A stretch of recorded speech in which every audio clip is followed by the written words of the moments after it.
तो चलिए जानते हैं आज की मुख्य हेडलाइंस। बजट 2021 जानिए क्या हुआ महंगा और क्या हुआ सस्ता। बजट 2021 में किसके खाते में आए कितने पैसे, यहाँ जाने पूरी डिटेल। बजट 2021 में चुनावी राज्यों पर खास फोकस, जाने मेट्रो, गैस, बिजली पर आपको क्या देगी सरकार।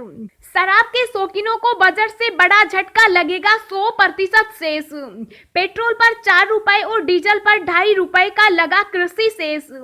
बजट 2021 में खाता धारकों के लिए सरकार का बड़ा ऐलान, बैंक डूबा तो अब मिलेंगे 5 लाख रुपए।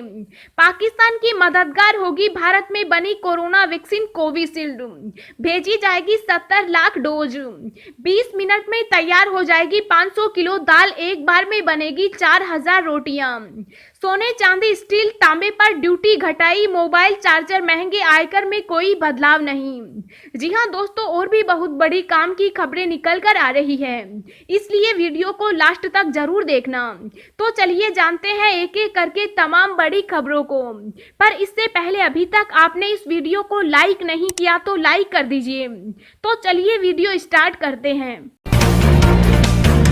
बजट 2021 जानिए क्या होगा महंगा और क्या होगा सस्ता। जी हां, केंद्रीय वित्त मंत्री निर्मला सीतारमण ने सोमवार को देश का बजट पेश किया। इस बजट में कुछ चीजें ऐसी है जो महंगी हुई, कुछ चीजें ऐसी है जो सस्ती हुई। तो आइए जानते हैं कौन सी चीजें महंगी हुई है और कौन सी चीजें सस्ती। ये चीजें महंगी हुई, मोबाइल और उसके चार्जर महंगे होंगे, सूती कपड़े, इलेक्ट्रॉनिक सामान, रतन महंगे होंगे, सेब, काबुली चना, यूरिया महंगा होगा, डीएपी खाद, चना दाल महंगी होगी, पेट्रोल डीजल शराब महंगी होगी, ऑटो पार्ट्स भी महंगे होंगे। ये चीजें सस्ती हुई। चमड़े के उत्पाद, ड्राई क्लिनिकल, लोहे के उत्पाद, पेंट भी सस्ता होगा, स्टील के बर्तन, इंश्योरेंस सस्ते होंगे, बिजली, जूता, नायलन, सोना चांदी, पॉलिस्टर, कृषि उपकरण भी सस्ते होंगे। बजट 2021 में खाता धारकों के लिए सरकार का बड़ा ऐलान, बैंक डूबा तो अब मिलेंगे 5 लाख रुपए। जी हां, केंद्र सरकार ने बजट 2021 में बैंकों के डूबे कर्ज के प्रबंधन के लिए एक कंपनी बनाने का ऐलान किया। साथ ही केंद्र सरकार ने भी बैंक खाता धारकों को भी बड़ी राहत दी है। केंद्र सरकार ने इंश्योरेंस की रकम को 1 लाख रुपए से बढ़ाकर 5 लाख रुपए कर दिया है। यानी बैंक में रखा आपका पैसा डूबा तो आपको 5 लाख रुपए मिल सकेंगे। यानी बैंकों के बंद होने पर ग्राहकों के नुकसान का भुगतान किया जा सकेगा। पहले बैंक में रखे पैसे का इंश्योरेंस 1 लाख रुपए का था, लेकिन सरकार ने इसे बढ़ा दिया है। वहीं बैंकों के डूबे कर्ज का मैनेजमेंट करने के लिए सरकार कंपनी बनाएगी। इसके साथ वित्त मंत्री ने बैंकों के पुनर्पूंजीकरण के लिए 20,000 करोड़ रुपए का बजटीय प्रावधान किया। उन्होंने कहा कि सरकार बैंकों को 20,000 करोड़ रुपए की पूंजी उपलब्ध कराएगी। बजट 2021 शराब के शौकीनों को बजट से बड़ा झटका लगेगा, 100% सेस। जी हां, शराब के शौकीनों को बजट से बड़ा झटका लगा है। शराब पर सरकार ने 100% सेस लगा दिया है। इससे लगने के बाद शराब की कीमतों में भारी बढ़ोतरी होगी। इसके साथ ही सरकार ने पेट्रोल, डीजल आदि पर भी सेस बढ़ा दिया है।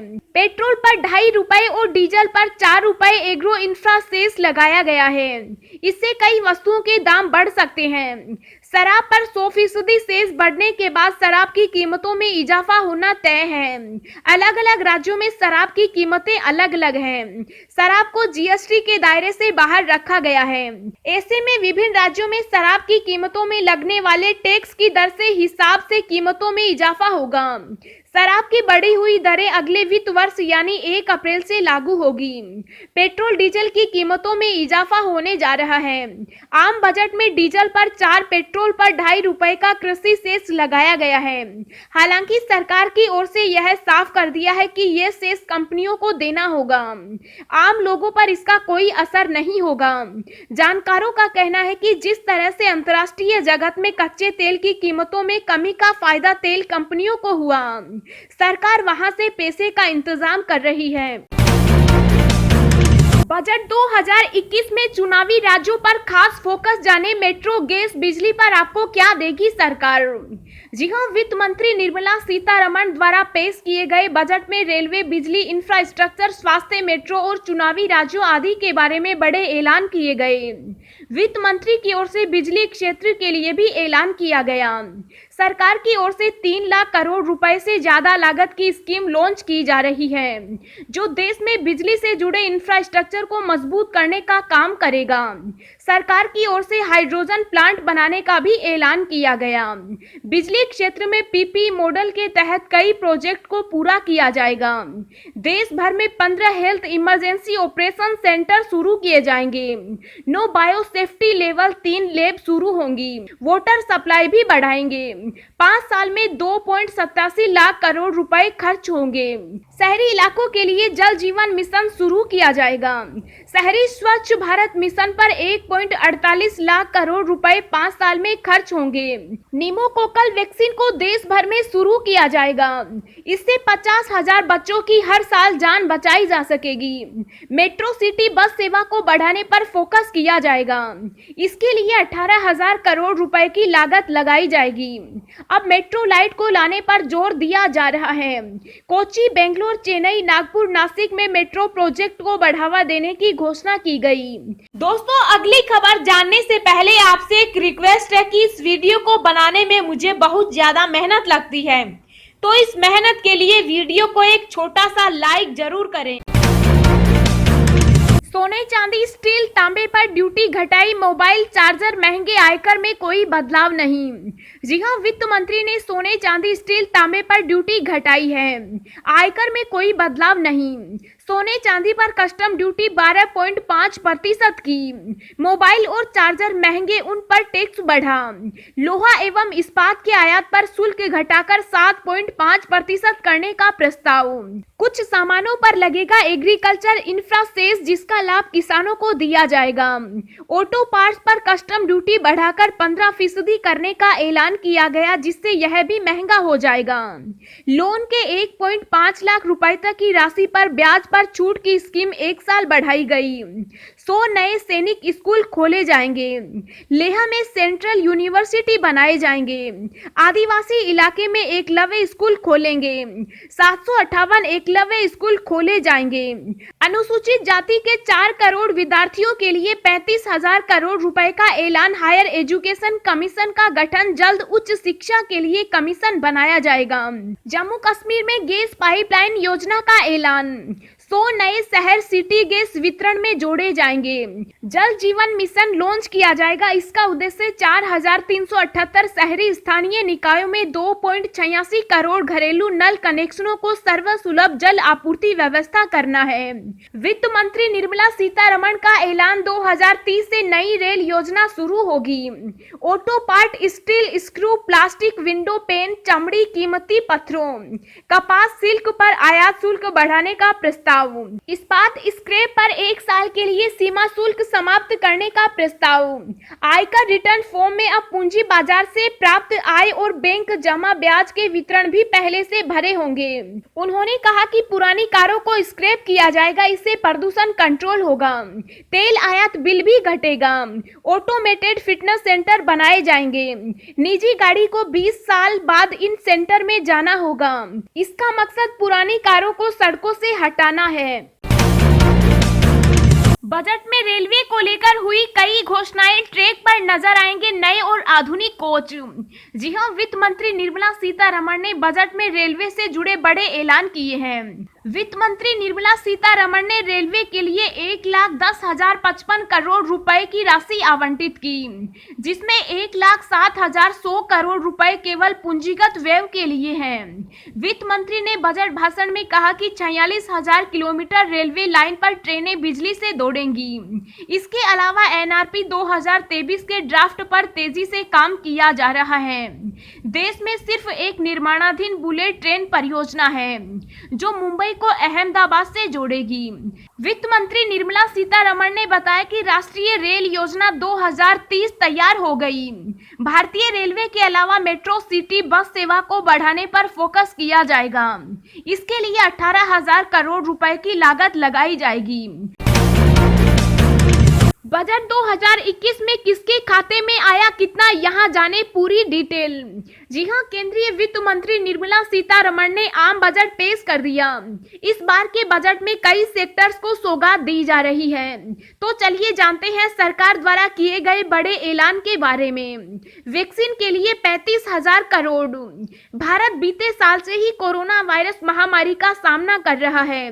कोरोना से जंग को आसान बनाने के लिए और संक्रमण के जाल से देशवासियों को निकालने के लिए देश भर में कोरोना के खिलाफ वैक्सीनेशन प्रोग्राम की शुरुआत हो चुकी। इस बीच टीकाकरण अभियान को बाधा मुक्त बनाने के लिए सरकार ने कोरोना वैक्सीन के लिए 35,000 करोड़ रुपए देने का ऐलान किया। कृषि सेक्टर के लिए ऐलान। कृषि सेक्टर के लिए भी ऐलान किया गया। वित्त मंत्री ने बताया कि अब देश भर में स्वामित्व योजना लागू की जाएगी। एग्रीकल्चर के क्रेडिट टारगेट को 16 लाख करोड़ तक किया जा रहा है। बजट में ऑपरेशन ग्रीन स्कीम का ऐलान किया गया, जिसमें कई फसलों को शामिल किया जाएगा और किसानों को फायदा पहुंचाया जाएगा। 5 फिशिंग हार्बर को आर्थिक गतिविधि हब के तौर पर तैयार करने की घोषणा की गई। वहीं तमिलनाडु में फिश लैंडिंग सेंटर का विकास करने की बात कही गई। 20 मिनट में तैयार हो जाएगी 500 किलो दाल, एक बार में बनेगी 4,000 रोटियां। जी हां, समाज सेवा के क्षेत्र में अपनी अलग पहचान बना चुके दिल्ली सिख गुरुद्वारा प्रबंधक कमेटी ने गुरुद्वारा बंगला साहिब में लंगर के लिए आधुनिक मशीनों को लगाकर संगतों को रसोई सौंप दी है। रसोई का सुंदरीकरण भी किया गया है।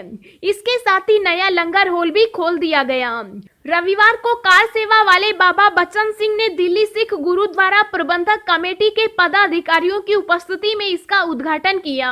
इस दौरान दिल्ली सिख गुरुद्वारा प्रबंधक कमेटी के अध्यक्ष मनजिंदर सिंह सिरसा ने बताया कि नई मशीनों से एक समय में 500 किलो दाल मात्र 20 मिनट में तैयार हो सकेगी। वहीं 1.5 क्विंटल आटा एक बार में मशीन से गूंथा जा सकता है। इसी के साथ ही 2 मशीनों के माध्यम से एक बार में 4,000 रोटियां बन सकेगी। इसके लिए यहाँ पर बड़े बड़े बॉयलर कुकर लगाए गए हैं। इससे लंगरियों के समय की बचत होगी। अब उन्हें रात से ही इसकी तैयारियां नहीं करनी होगी। पाकिस्तान की मददगार होगी भारत में बनी कोरोना वैक्सीन। कोविशील्ड भेजी जाएगी 70 लाख डोज। जी हां, कोरोना वायरस वैक्सीन को लेकर भारत की ओर से किए जा रहे कोशिशों को WHO ने भी सराहा है। इसी बीच खबर आई है कि भारत में बनी एस्ट्राजेनेका कंपनी की कोविशील्ड वैक्सीन की 70 लाख डोज पाकिस्तान भेजे जाएंगे। सूत्रों के मुताबिक भारत में बनी वैक्सीन कोविशील्ड पाकिस्तान के फ्री कोरोना वैक्सीनेशन अभियान का हिस्सा होगी। पाकिस्तान के प्रधानमंत्री इमरान खान के स्वास्थ्य मामलों के विशेष सहयोगी डॉक्टर फैसल सुल्तान ने इसकी जानकारी दी। भारत में सीरम इंस्टीट्यूट ऑफ इंडिया इस वैक्सीन को तैयार कर रहा है। इसी के तहत कुल 1 crore 70 lakh Covishield vaccine doses Pakistan में भेजी जाएंगी, जिसमें करीब 70 लाख वैक्सीन डोज मार्च 2021 के पहले पहुंच जाएगी। TOI ने अपनी रिपोर्ट में दावा किया कि इमरान खान के स्वास्थ्य मामलों के विशेष सहयोगी डॉक्टर फैसल सुल्तान ने कहा है कि हालांकि एस्ट्राजेनेका भारत में बनकर तैयार हुई है, लेकिन ये एक अंतर्राष्ट्रीय संधि के तहत पाकिस्तान पहुंचने वाली है, जिसके तहत देश की करीब 20% आबादी को फ्री वैक्सीन देने की घोषणा की थी। 75 साल से अधिक पेंशन धारक को आयकर रिटर्न भरने की जरूरत नहीं, अब 3 साल तक की स्क्रूटनी होगी। जी हां, वित्त मंत्री निर्मला सीतारमण ने बताया कि अब 75 साल से अधिक आय के पेंशन धारक को आयकर विवरणी भरने की जरूरत नहीं होगी। आयकर स्क्रूटनी केवल 3 साल तक की होगी। अगली जनगणना की प्रक्रिया डिजिटल होगी। इसके लिए सरकार 3,760 करोड़ रुपए देगी। चाय बागान श्रमिकों को 1,000 करोड़ रुपए।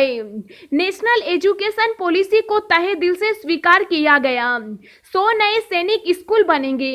इसके लिए प्राइवेट सेक्टर की मदद ली जाएगी। हायर एजुकेशन कमीशन बनेगा। इसके लिए कानून में संशोधन किया जाएगा। अनुसूचित जाति के 4 करोड़ विद्यार्थियों के लिए 35,000 करोड़ रुपए का ऐलान। संयुक्त अरब अमीरात के साथ मिलकर स्किल ट्रेनिंग पर काम। मौसम विभाग की चेतावनी, बर्फीली हवा बनेगी जिंदगी की आफत, इन इलाकों में गरज के साथ होगी बारिश। जी हां, पहाड़ों में इन दिनों सर्द हवा व बर्फबारी चल रही है, जिसके चलते मैदानी इलाकों का भी तापमान नीचे लुढ़कता जा रहा है। लुढ़कते तापमान के बीच उत्तर प्रदेश, हरियाणा, पंजाब, उत्तराखंड और दिल्ली एनसीआर में शीतलहर का सितम जारी है। भारतीय मौसम विभाग के मुताबिक आज कश्मीर में पश्चिम विक्षोभ की संभावना जताई जा रही है, जिससे मौसम खराब रहने के संकेत हैं। मौसम विभाग ने बताया कि दिल्ली सहित आसपास के इलाकों में 3 से 5 फरवरी के बीच हल्की बारिश भी हो सकती है। 1 फरवरी से 3 फरवरी के बीच में हिमालयी राज्यों के कई इलाकों में बारिश और बर्फबारी का दौर एक बार फिर नजर आएगा।